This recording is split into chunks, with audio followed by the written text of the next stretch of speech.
I'm talking about knitters, a hobby that seems to show no signs of dying out. Worldwide Knitting in Public Day is coming this weekend.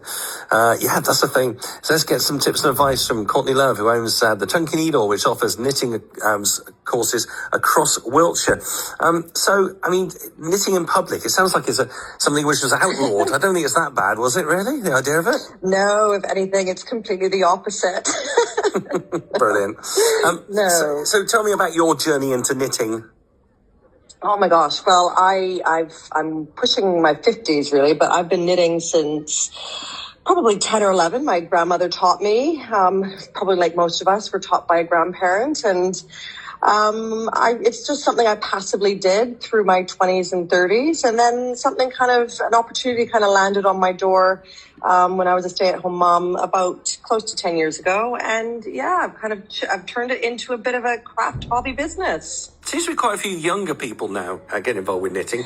Is there a sort of maybe a generation that missed out in the middle between the grandparents and now the sort of the grandchildren? Yeah, I think so. I think in some way that the whole knitting in public thing is a really great initiative, because I think it is sort of, I think a lot of people do it, but there might be a little bit of a stigma about doing it in public, and people kind of keep it secretive almost. And it's only when you become an older person that you have a greater ability perhaps to just be in your own and do the things that you love doing, and who cares what the world thinks of you. But I think younger people are doing it more, and we're seeing it more often, and celebrities are talking about it more often as well. And that brings attention to it. And I don't know, I think, to answer your question, I don't know if it's skipped a generation. I just think that we're prouder to show it off a little bit.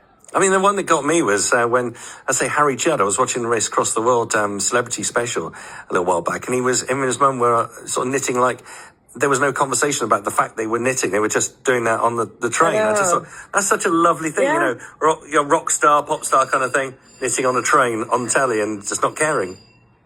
I think it's just really lovely to see. And even if you aren't doing it yourself, I've often been told when you're watching people knitting, it's really mesmerizing, and it relaxes you even just to be in the presence of somebody doing it.